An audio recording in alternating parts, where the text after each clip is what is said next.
When a mini-hit fugitive is blackmailed into joining a deadly tournament where he must face off in matchups against deadly martial artists, where only one fighter comes out alive.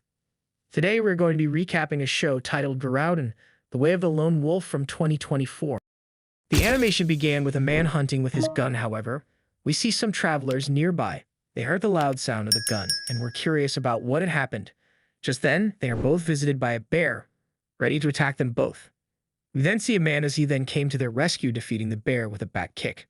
He orders the two teenagers to leave immediately while he faces the bear, although one of the female travelers insisted on taking pictures to capture the moment.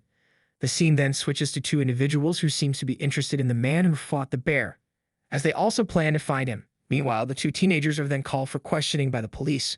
They both began narrating how the incident occurred, as we were meant to know that the bear tried catching him with his left paw, and all of a sudden, the bear was on the ground, saying it's more like he did something like a judo shoulder throw.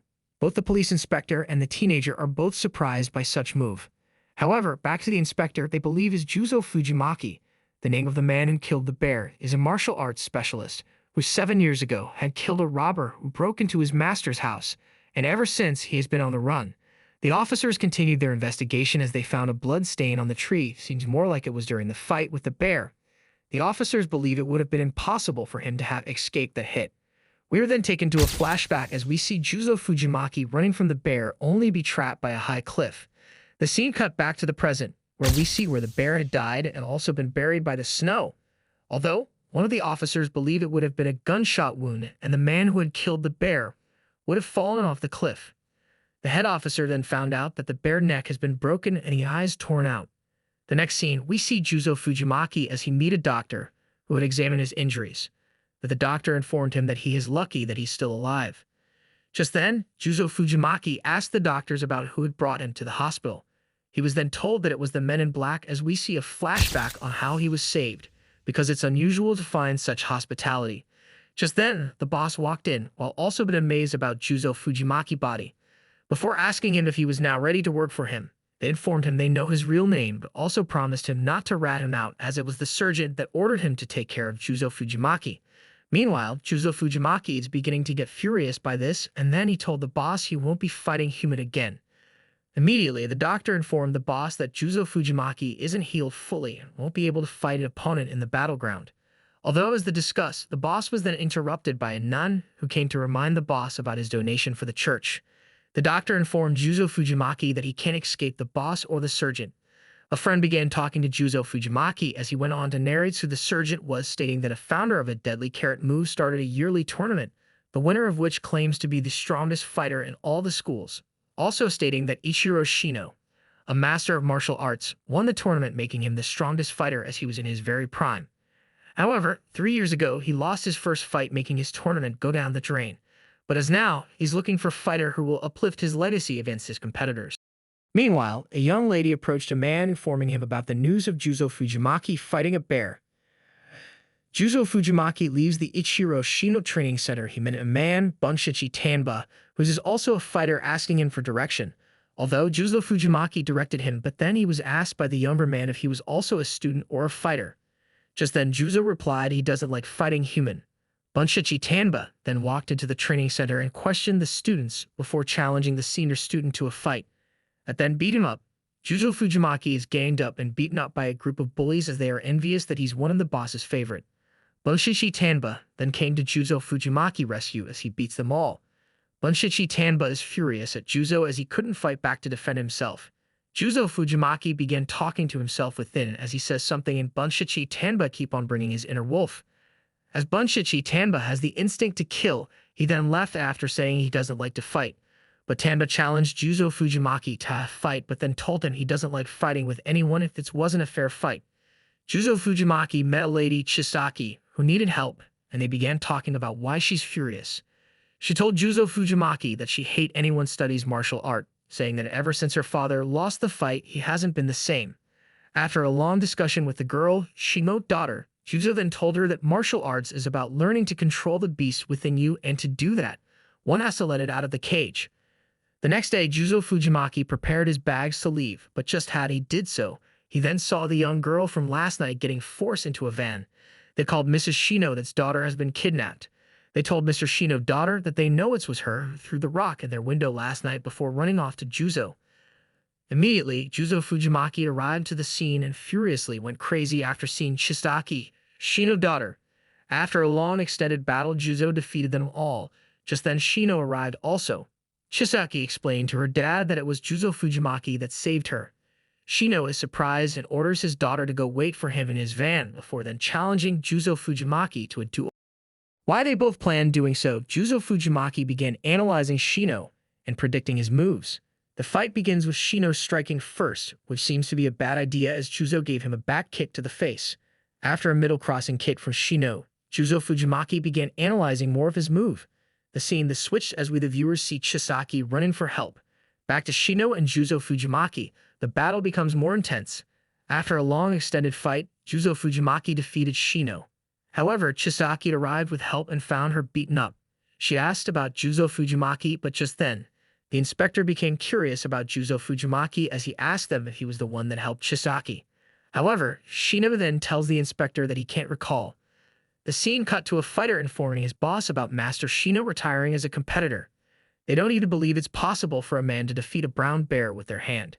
We see Juzo Fujimaki just sitting down as he then boards a ship. A young guy informed his boss, the inspector, that Kurogami staffing service is a front for the Yakuza, and one of Hakuri Rango branches is in charge of it.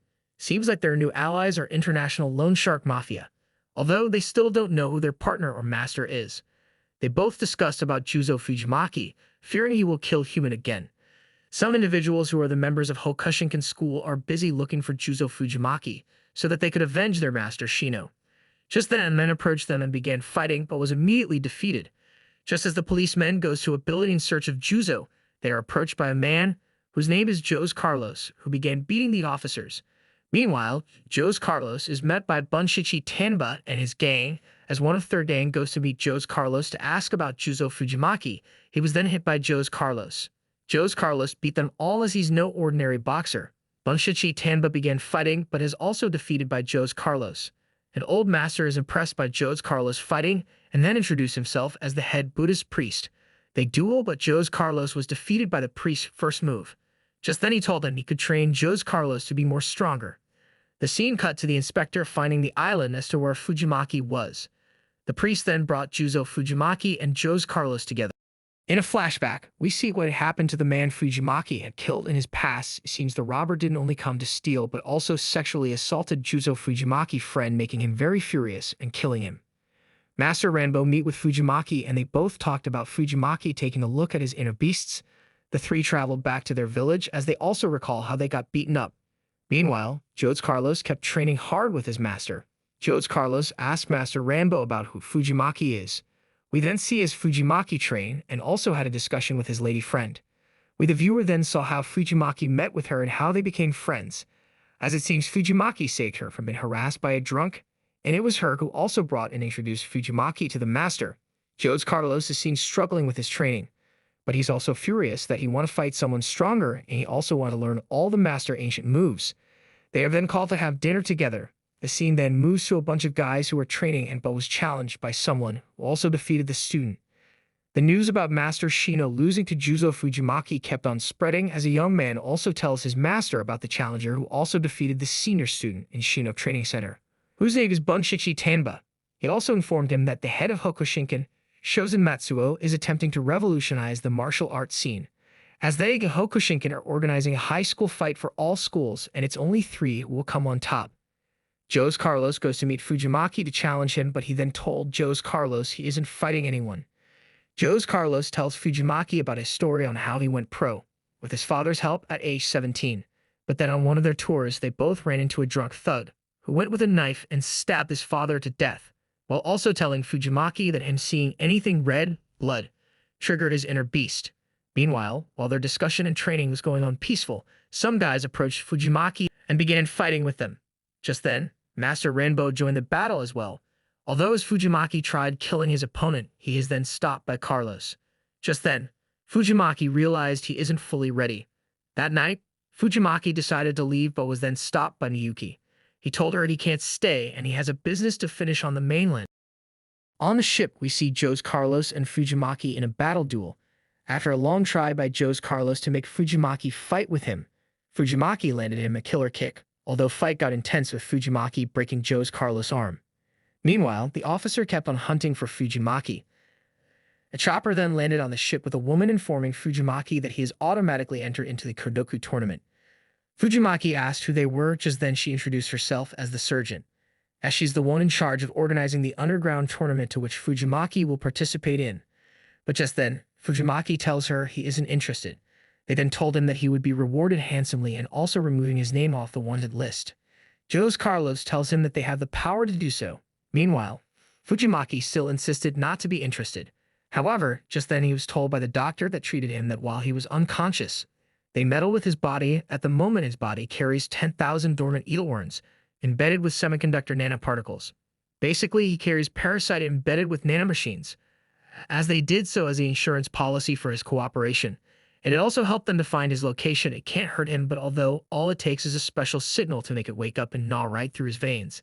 And to neurosis it, he will have to take a drug, which they promised to give it to him. Immediately, Fujimaki gave them his condition, which is they don't bother Ichiro Shino anymore. They do not ever harm his daughter again. Jose Carlos agrees to be Fujimaki advisor for the fight. The police went for Fujimaki at the ship depot only to find the ship empty. Fujimaki and Jose Carlos go through all the rules and regulations of the tournament. They also analyzed the fighter for the tournament. A man came in and introduced himself after also saying his son he's his own advisor. They read the rule to which there isn't going to be a ref. One of the powerful fighter in Japan is informed that the tournament has been investigated by the FBI, to which he already knows who is hosting it, and he knew already that the surgeon is a woman. Just then he promised to host his own tournament this year, and that would determine who the strongest fighter would be in Japan, as they will release beasts from their cages. At night, Jose Carlos and Fujimaki found a fighter who killed a man in their battle. Jose Carlos is surprised by the technique he used in defeating the dead fighter. Meanwhile, Jose Carlos asked if Fujimaki had killed someone before. Just as they discussed, a man attacked them as it seems to be a showtime. While hundreds of individuals watch as more like a Mortal Kombat, Fujimaki began his fight with his opponent. The surgeon explained to Jose Carlos on how she made sure Jet Tournament isn't easily predictable. As the main battle began, the episode then came to an end. More episode recap on this show will be dropping soon on our channel, so do well to subscribe for more.